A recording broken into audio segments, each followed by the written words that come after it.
Hi. അപ്പോൾ നമ്മൾ ഇന്ന് പഠിക്കാൻ പോകുന്നത് ഒന്നും കൂടി അഡ്വാൻസ് ലെവലിലേക്ക് നമ്മൾ പോയിക്കൊണ്ടിരിക്കുകയാണ്. അതായത് നമ്മൾ ആദ്യം ബേസിക്സ് മുതലാണ് തുടങ്ങിയത്, വേരിയബിൾ എന്നുള്ള കാര്യങ്ങളൊക്കെ. പിന്നെ ഇപ്പോൾ നമ്മൾ അഡ്വാൻസ് ലെവലിലേക്ക് ഇങ്ങനെ പോയിക്കൊണ്ടിരിക്കുകയാണ്. അതിൽ ആദ്യത്തെ അഡ്വാൻസ് ലെവലിൽ നമ്മൾ പോകുന്നത് വെച്ചാൽ, നമ്മൾ അഡ്വാൻസ് എന്ന് വെച്ചാൽ അതിൻ്റെ ആദ്യത്തെ സ്റ്റെപ്പാണ്. അതായത് ഇപ്പോൾ വരെ നമ്മൾ പഠിച്ചിട്ടുള്ളത് മൊത്തം ലൂപ്പ് പഠിച്ചത്, ഇതൊക്കെ നമ്മൾ ബേസിക് കോഡിങ്ങിൽ പറഞ്ഞ കാര്യങ്ങളാണ്. അപ്പോൾ ഇനി പറയാത്ത കുറച്ച് കാര്യങ്ങളൊക്കെ കേൾക്കുമ്പോൾ നിങ്ങൾക്ക് ഒരു അഡ്വാൻസ് തോന്നും. പക്ഷേ ഇതൊന്നും അല്ല, നമ്മൾ അഡ്വാൻസ് ലെവൽ വേറൊരു പ്ലേലിസ്റ്റ് ആക്കിയിട്ടാണ് നമ്മൾ ചെയ്യുന്നുണ്ട്. അത് ചിലപ്പോൾ നമ്മൾ നെക്സ്റ്റ് വീഡിയോ മുതൽ നമ്മൾ ചെയ്യുന്നുണ്ട്, ചെയ്യിപ്പിക്കാനാണ് തീരുമാനം. കാരണം ഓൾമോസ്റ്റ് നമ്മൾ ചെയ്തിട്ടുണ്ട്, ഈ പറഞ്ഞ ബേസിക്സ് ഒക്കെ കവർ ചെയ്തിട്ടുണ്ട്. അറേ, ലൂപ്പ്, സ്ട്രിങ്, അതുപോലെ ഇഫ്, എൽസ്, കണ്ടീഷൻ കേസൊക്കെ. അപ്പോൾ എന്തെന്ന് വെച്ചാൽ നമ്മൾ നാളെ മുതലെങ്കിലും ചിലപ്പോൾ തുടങ്ങുമായിരിക്കും. പറയാൻ പറ്റൂല, ഞാൻ പറഞ്ഞല്ലോ. അതെന്തിനാ പറയാൻ പറ്റാത്തെന്നുള്ള കാരണം എന്താ വെച്ചാൽ, ഇനിയും ഉണ്ടോ എന്നുള്ളത് നമ്മൾ റിസർച്ച് ചെയ്തിട്ട് ചെയ്യുന്നുണ്ട്. അടുത്ത ക്ലാസ് ഓരോന്ന് റിസർച്ച് ചെയ്തിട്ടാണ് നിങ്ങൾക്ക് എത്തിക്കുന്നത്. അപ്പോൾ എന്തെങ്കിലും കവർ ചെയ്യാൻ പെൻഡിങ് ഉണ്ടോ എന്ന് നോക്കിയിട്ടാണ് പിന്നെ ചെയ്യുന്നത്, നിങ്ങൾക്ക് പറഞ്ഞു തരുന്നത്. അപ്പോൾ അത്രയും ഒരു എഫർട്ട് ഇതിൻ്റെ ബാക്കിലുണ്ടെന്ന് നിങ്ങൾ ചിന്തിക്കുക. ഓക്കെ, അപ്പോൾ നമ്മൾ ഇന്ന് പറയാൻ പോകുന്നത് ഒബ്ജക്റ്റ് ഡീസ്ട്രക്ചറിങ് എന്താണെന്നുള്ളതിനെ കുറിച്ചാണ്. അതായത് ടോട്ടൽ ഡീസ്ട്രക്ചറിങ് എന്താണെന്നുള്ളത് ആദ്യം പഠിക്കണം. എന്നിട്ടാണ് അതിൻ്റെ ടൈപ്പിൽ ഒബ്ജക്റ്റ് ഡീസ്ട്രക്ചറിങ് ഉണ്ട്, അറേ ഡീസ്ട്രക്ചറിങ് ഉണ്ട്, എന്നുള്ള കാര്യങ്ങളൊക്കെ നമ്മൾ പറയാൻ പോകുന്നത്. മെയിനായിട്ട് എന്താണ് ഡീസ്ട്രക്ചറിങ് എന്നുള്ളത് ആദ്യം ഞങ്ങൾക്ക് പറഞ്ഞുതരാം. ആദ്യം പറയുന്നത്, ഡീസ്ട്രക്ചറിങ് എന്ന് വെച്ചാൽ ഒരു ഡെവലപ്പേഴ്സിന് എളുപ്പമാക്കുക എന്നുള്ളതാണ്. ഇപ്പോൾ ഫോർ എക്സാമ്പിൾ, നമ്മൾ ഒരു ഒബ്ജക്റ്റ് ക്രിയേറ്റ് ചെയ്യണം. ഇന്നലെ ഒരു ഒബ്ജക്റ്റ് ക്രിയേറ്റ് ചെയ്തില്ല, പേഴ്സൺ പറഞ്ഞിട്ട് ഒരു ഒബ്ജക്റ്റ് ക്രിയേറ്റ് ചെയ്തു. അതിലെന്തുണ്ട്, ഫസ്റ്റ് നെയിം ഉണ്ട്, ലാസ്റ്റ് നെയിം ഉണ്ട്, പിന്നെ അതുപോലെ പ്ലേസ് ഉണ്ട്.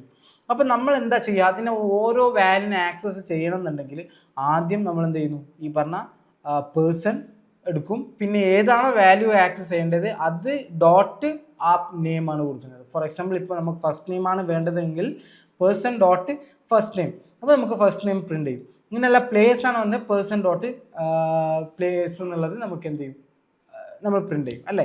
അപ്പോൾ പക്ഷെ നമുക്ക് അങ്ങനെയല്ല വേണ്ടത്, നമുക്കൊരു ഇൻഡിവിജ്വൽ ആയിട്ട് ഓരോ വാല്യൂ നമുക്ക് എടുക്കാൻ പറ്റണം. അതായത് ഇൻഡിവിജ്വൽ എടുത്തിട്ട് ആ വാല്യൂ നമുക്ക് പ്രിന്റ് ചെയ്യാൻ പറ്റും. അത് നമ്മൾ എങ്ങനെയാണ് ചെയ്യുന്നത് എന്നുള്ളത് ആദ്യം പഠിക്കുക. അതാണ് ഒബ്ജക്റ്റ് ഡീസ്ട്രക്ചറിങ്. അതിപ്പോൾ ഞാൻ നിങ്ങൾക്ക് കാണിച്ചു തരാം. എന്താണ് ഇഷ്യൂ എന്നുള്ളതും കാണിച്ചു തരാം, അതെങ്ങനെയാണ് ഡീസ്ട്രക്ചർ വെച്ചിട്ട് സോൾവ് ചെയ്യുക എന്നുള്ളതും ഞാൻ നിങ്ങൾക്ക് കാണിച്ചു തരാം. ഇപ്പോൾ നിങ്ങൾ സ്ക്രീനിൽ കാണുന്നുണ്ടാവും. സ്ക്രീനിൽ കാണുന്നത് നമ്മൾ ഇന്നലെ ചെയ്തതാണ്, ഈ ഫോർ ഓഫ് ലൂപ്പും ഫോറിൻ ലൂപ്പും പഠിച്ചതാണ്. അപ്പോൾ ഫോറിൻ ലൂപ്പ് അല്ലെങ്കിൽ ഫോർ ഓഫ് ലൂപ്പ് നിങ്ങൾക്ക് കിട്ടുന്നില്ല എന്നുണ്ടെങ്കിൽ ചെയ്യുക, വീണ്ടും ആ വീഡിയോ കാണാം, പ്രീവിയസ് വീഡിയോ കാണാം. കണ്ടതിന് ശേഷം മാത്രമേ ഇത് കണ്ടാൽ മതി. ഇല്ലാന്നുണ്ടെങ്കിൽ നിങ്ങൾ ചെയ്യും, ഇതും നോക്കും അതും നോക്കും, മൊത്തത്തിൽ കൺഫ്യൂഷൻ ആവും. അതുകൊണ്ടാണ് പറയുന്നത്, ഫോറിൻ ലൂപ്പ് ചെയ്യുക, പ്രോപ്പർ ആക്കുക. അതുപോലെ ഫോർ ഓഫ് ലൂപ്പും പ്രോപ്പർ ആക്കിയതിന് ശേഷം ഇത് കണ്ടാൽ മതി. അതായത് അത് കണ്ട് നിങ്ങൾക്ക് മനസ്സിലാവുന്നില്ല എന്നുണ്ടെങ്കിൽ നമ്മുടെ ടെലിഗ്രാം ഗ്രൂപ്പ് സപ്പോർട്ടിന് വേണ്ടി നമ്മുടെ ലിങ്ക് ബയോയിലുണ്ട്, ഡിസ്ക്രിപ്ഷനിലുണ്ട്. അത് ക്ലിക്ക് ചെയ്യുക.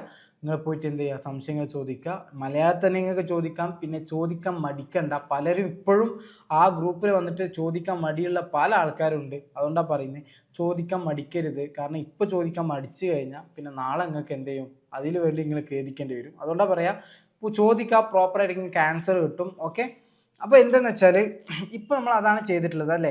അറേയും അതേപോലെ തന്നെ ഇന്നലെ സ്ട്രിങ്ങിൻ്റെ കാര്യം പറഞ്ഞത്, ഫോർ ഓഫ് ലൂപ്പും ഫോറിൻ ലൂപ്പും.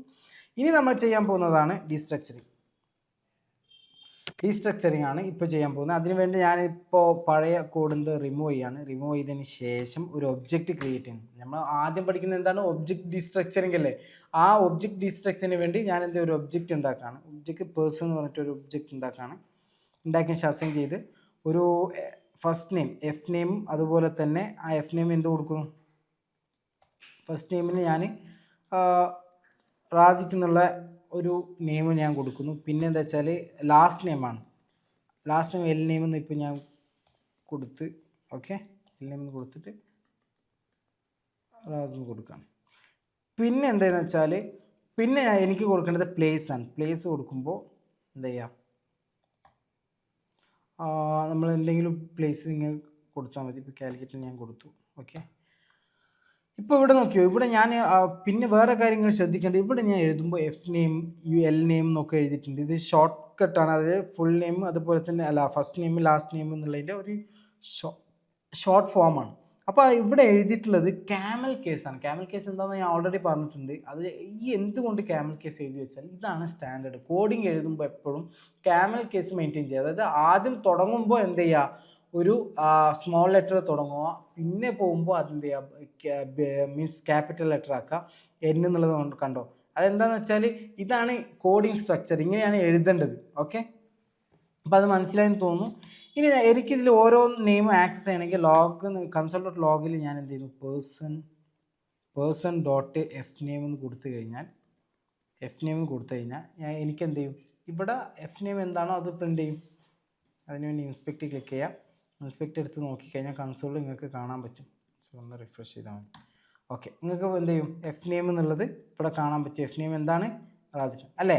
അപ്പോൾ എനിക്ക് എന്താണെന്ന് വെച്ചാൽ ഇത് ഓരോന്ന് ഇൻഡിവിജ്വലി എനിക്ക് കിട്ടണം. ഇപ്പോൾ ഓരോന്ന് നമുക്ക് എന്ത് ചെയ്യണം, ഇപ്പോൾ person.f name, person.line, person.place എന്നുള്ളത് കൊടുക്കേണ്ടി വരും. അതിന് വേണ്ടി നമ്മൾ എന്ത് ചെയ്യും, ഇൻഡിവിജ്വൽ കിട്ടാൻ വേണ്ടി ഞാൻ എന്ത് ചെയ്യുന്നു, ഒരു വേരിയബിൾ ഇടുന്നു. വേരിയബിൾ ഇട്ടതിന് ശേഷം ഞാൻ എഫ് നെയിം എന്ന് കൊടുത്തു. എഫ് നെയിം, പിന്നെ അതുപോലെ തന്നെ എൽ നെയിം, പിന്നെ പ്ലേസ്. ഓക്കെ, ഇങ്ങനെ പ്ലേസ് എന്ന് കൊടുത്തു. ഓക്കെ, ഇനി പ്ലേസ് എന്ന് കൊടുത്തതിന് ശേഷം ഇവിടെ എന്തായെന്ന് വെച്ചാൽ എന്തിനെ അസൈൻ ചെയ്യണം, ഈ പറഞ്ഞ പേഴ്സൺ എന്നുള്ള ഒബ്ജക്റ്റിനെ നമ്മൾ എന്ത് ചെയ്യണം, അസൈൻ ചെയ്യണം. ഇങ്ങനെ കൊടുത്തു കഴിഞ്ഞാൽ, അതായത് ഒബ്ജക്റ്റ് കൊടുത്തിട്ട് ഒബ്ജക്റ്റിൻ്റെ ഓരോ പ്രോപ്പർട്ടിയും നമ്മൾ വിളിച്ചു കഴിഞ്ഞാൽ എന്ത് ചെയ്യും, ഇവിടെ നമുക്ക് ഓരോന്നും ഇൻഡിവിജ്വലായിട്ട് നമുക്ക് ആക്സസ് ചെയ്യാം. ഇപ്പോൾ ഫോർ എക്സാമ്പിൾ നമ്മൾ ലോഗ് ചെയ്തു, console.logൽ എഫ് നെയിം എന്ന് എഴുതിയാൽ person.fname എന്നല്ല കൊടുത്തിട്ടുള്ളത്, നേരെ എഫ് നെയിം എന്ന് കൊടുത്തിട്ടുണ്ട്. ആ നേരെ പോയി നോക്കിക്കഴിഞ്ഞാൽ എഫ് നെയിം എന്നുള്ള റാസിഖ് എന്നുള്ള പ്രിൻ്റായി. ഇനി അല്ല, ഇവിടെ എൽ നെയിം എന്ന് ക്ലിക്ക് ചെയ്ത് എഴുതി നോക്കിയേ,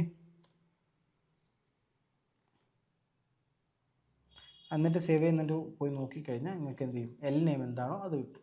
ഇനി പ്ലേസ് ആണെന്നുണ്ടെങ്കിൽ പ്ലേസ് എന്നിവിടെ കൊടുത്താൽ മതി. ഓക്കെ, ഇവിടെ പ്ലേസ് കൊടുത്താൽ പ്ലേസ് എന്നുള്ളത് പ്രിൻ്റ് ആവും. ഇതാണ് ഡീസ്ട്രക്ചറിങ്. നമുക്ക് ഇൻഡിവിജ്വലായിട്ട് ഓരോന്നിനും ആക്സസ് ചെയ്യാൻ പറ്റും. ഓക്കെ, ഇതിനാണ് നമ്മൾ ഡീസ്ട്രക്ചറിങ് എന്ന് പറയാം, ഒബ്ജക്റ്റ് ഡീസ്ട്രക്ചറിങ് ഇതിനാണ് പറയുക.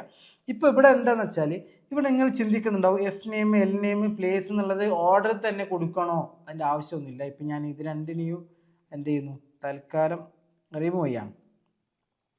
റിമൂവ് ചെയ്തതിന് ശേഷം ഞാൻ പ്ലേസ് മാത്രം വെച്ചിട്ടുള്ളൂ. ആ പ്ലേസ് മാത്രം പ്രിൻ്റ് ചെയ്താൽ ആ പ്ലേസ് ഇവിടെ പ്രിൻ്റ് ചെയ്ത് കാണിക്കും. ഓക്കെ, അപ്പോൾ ഓർഡറിൻ്റെ ആവശ്യമില്ല. ഇതിന് ശേഷം നമുക്ക് എൽ നെയിം എന്നിട്ട് കൊടുത്തോ, എൽ നെയിം എന്നിട്ട് കൊടുത്താൽ അതും എന്ത് ചെയ്യും, പ്രിൻ്റ് ആവും. പ്ലേസിൻ്റെ പകരം അതിട്ട് സേവ് ചെയ്ത് കഴിഞ്ഞാൽ നിങ്ങൾക്ക് എന്ത് ചെയ്യും, എൽ നെയിം എന്താണോ അത് കിട്ടും. ഓക്കെ, അപ്പോൾ ഇതാണ് ഒബ്ജക്റ്റ് ഡീസ്ട്രക്ചറിങ് മനസ്സിലാക്കുക. അപ്പോൾ നമ്മൾ എന്ത് ചെയ്തു, ഒരു ഒബ്ജക്റ്റ് ഡീസ്ട്രക്ചറിങ് എന്താക്കി പഠിച്ചിട്ടുണ്ട്. ഇനി നിങ്ങൾക്ക് ഇതിൽ എന്തെങ്കിലും സംശയങ്ങളുണ്ടെങ്കിൽ നമ്മൾ ടെലിഗ്രാമിൽ സംശയം ചോദിക്കാന്നുള്ള പറഞ്ഞിട്ടുണ്ടായിരുന്നു. ഓക്കെ, ഇനി എന്താണെന്ന് വെച്ചാൽ ഇനി പഠിക്കാൻ പോകുന്നതാണ് അറേ ഡീസ്ട്രക്ചറിങ്. അറേ ഡീസ്ട്രക്ചറിങ് വെച്ച് സെയിം കൺസെപ്റ്റാണ്, പക്ഷേ ഒബ്ജക്റ്റിലും അതേപോലെ അറേയിലും ചെറിയ വ്യത്യാസങ്ങൾ മാത്രമേ ഉള്ളൂ. അതിപ്പോൾ ഞാൻ കാണിച്ചാൽ അതിനുവേണ്ടി തൽക്കാലം ഞാൻ എന്ത് ചെയ്യുന്നു, ഇതിനൊന്ന് കമൻറ്റ് ചെയ്തതിന് ശേഷം ഇതിൻ്റെ താഴത്ത് ഒരു അറേ ക്രിയേറ്റ് ചെയ്യണം. അറേ എന്തെങ്കിലും ഒരു റാൻഡം അറേസ് നിങ്ങൾ കൊടുത്തോളൂ. ഞാനിപ്പോൾ തൽക്കാലം ഇങ്ങനെ കൊടുക്കുന്നുണ്ട്. ഓക്കെ, ഇത്രയും കാര്യങ്ങൾ കൊടുത്തതിന് ശേഷം ഞാൻ എന്ത് ചെയ്യുന്നുണ്ട്, ഇപ്പം ഞാനിത് ഓരോന്ന് ആക്സസ് ചെയ്യണമെങ്കിൽ എന്താ ചെയ്യേണ്ടത്, ലോഗിൽ പോയിട്ട് ഞാൻ അറേ ഓഫ് 0 പൊസിഷൻ അല്ലെങ്കിൽ 1 പൊസിഷൻ 3 പൊസിഷൻ ക്ലിക്ക് ചെയ്യുമ്പോൾ എൻ്റർ ചെയ്യുമ്പോൾ അതാണ് പ്രിൻ്റ് ചെയ്യുന്നത്. ഓക്കെ, 3 പൊസിഷനിൽ ഏതാണ് ഉള്ളത്, 234, അതാണ് ഇവിടെ പ്രിൻ്റ് ചെയ്തിട്ടുള്ളത്. ഓക്കെ, അങ്ങനെയാണ്. ഇനി നമുക്ക് ഇൻഡിവിജ്വലായിട്ട് എന്ത് ചെയ്യണം, അതിനെ കോൾ ചെയ്യണം. അതെന്നുണ്ടെങ്കിൽ നമ്മൾ എന്ത് ചെയ്യുക, ലെറ്റ് എഴുതി ഇതേപോലെ ഒരു അറേ ക്രിയേറ്റ് ചെയ്യുക. നേരത്തെ ഒബ്ജക്റ്റാണ് ക്രിയേറ്റ് ചെയ്തത്, ഇവിടെ എന്ത് ചെയ്യുക, അറേ ക്രിയേറ്റ് ചെയ്യുക. എന്നിട്ട് ഇവിടെ അസൈൻ ചെയ്യേണ്ടത് എന്തിനാണ്, അറേ എന്നുള്ളതിനാണ് അസൈൻ ചെയ്യേണ്ടത്. പിന്നെ ഇവിടെ മനസ്സിലാക്കേണ്ട ഒരു കാര്യം എന്ന് വെച്ചാൽ ഒബ്ജക്റ്റിലും പിന്നെ അറേയിലും എന്താ വ്യത്യാസം എന്ന് ചിന്തിക്കുന്നുണ്ടാവും. ഒബ്ജക്റ്റിൽ നമ്മൾ നേരത്തെ പറഞ്ഞ പോലെ നമുക്ക് എവിടെ വേണമെങ്കിലും അതിനൊരു പൊസിഷൻ ഇല്ല, നെയിമാണ്, നെയിമിനെ സ്പെസിഫൈ ചെയ്തെടുത്ത് എടുക്കണം. എഫ് നെയിം എന്നുള്ളത് എഫ് നെയിം കൊടുത്താൽ മതി, അതിന് പൊസിഷൻ ആവശ്യമില്ല. അതേപോലെ പ്ലേസ് ആണെങ്കിൽ, അതായത് ഒബ്ജക്റ്റിൻ്റെ പ്രോപ്പർട്ടീസിൻ്റെ നെയിം, അതായത് കീ, ആ കീനെ മെൻഷൻ ചെയ്യണം എന്നുള്ളത് നിർബന്ധമാണ്. കീ അല്ലാത്ത വേറെ ഒന്നിനെ കൊടുത്താണെങ്കിൽ, അല്ലെങ്കിൽ വാല്യൂവിനെയാണ് അവിടെ കൊടുത്തതെങ്കിൽ, അതായത് ഫോർ എക്സാമ്പിൾ ഇപ്പോൾ പ്ലേസ് നിന്ന് മാറ്റി വേറെ എന്തെങ്കിലും കൊടുക്കുക, അല്ലെങ്കിൽ എൽ നെയിം വേറെ എന്തെങ്കിലും കൊടുക്കുക, അങ്ങനെ ചെയ്താൽ ഇത് വർക്ക് ആവില്ല. നേരെ മറിച്ചോ അറേൻ്റെ കേസിൽ അങ്ങനെയല്ല. അപ്പോൾ ഇത് എന്തായിരിക്കണം, പ്രോപ്പറായി സ്ട്രക്ചേർഡ് ആയിരിക്കണം. ഏതാ 0th പൊസിഷനിൽ ഏതാ നമ്പർ കൊടുത്തത് അതിൻ്റെ നെയിമാണ് അവിടെ കൊടുക്കേണ്ടത്. ഇപ്പോൾ ഫോർ എക്സാമ്പിൾ ഞാൻ ഇപ്പോൾ ഇവിടെ കൊടുക്കുകയാണ്, എ എന്നുള്ളത് കൊടുത്തു. ആദ്യം എ എന്ന് കൊടുത്തു, പിന്നെ കോമ ബി എന്ന് കൊടുത്തു, പിന്നെ കോമ സി എന്ന് കൊടുത്തു. എന്ന് കൊടുത്തതിന് ശേഷം ഇവിടെ ഞാൻ ലോഗ് ചെയ്ത് കൺസോൾ.ലോഗിൽ എഴുതിയിട്ട് എന്ന് പ്രിൻറ്റ് ചെയ്യുകയാണെങ്കിൽ എൻ്റെ പൊസിഷനിൽ ഏതാ ഉള്ളത് 0th പൊസിഷനിൽ 23 അപ്പോൾ 23 പ്രിൻറ്റ് ചെയ്യുള്ളൂ. ഇപ്പോൾ ഫോർ എക്സാമ്പിൾ ഞാൻ കാണിച്ചു തരാം. ഒന്ന് റിഫ്രഷ് ചെയ്യാം. ഒന്ന് റിഫ്രഷ് ചെയ്ത് 23. അതായത് ഇപ്പോൾ നിങ്ങൾക്ക് എന്ത് ചെയ്യും, ഇവിടെ പോയി 23 കാണാം, ആ 23 ഇവിടെയും കാണാം. കാരണം എന്താ, ഒന്നാമത്തെ പൊസിഷനിൽ 23 അപ്പോൾ 23 പ്രിൻ്റായി. എ എന്നുള്ളത് ഒഴിവാക്കി ഇനി ബി ആണ് കൊടുത്തതെങ്കിൽ സേവ് ചെയ്യുക, വീണ്ടും പോയി നോക്കുകയാണെങ്കിൽ 45 ഇവിടെ ഉണ്ടാവും. അതേ നേരെ മറിച്ച് ഞാൻ ഓർഡർ ഇല്ലാതെ കൊടുത്താലോ, ഇനി ഏനെ ഞാൻ ഇവിടുന്ന്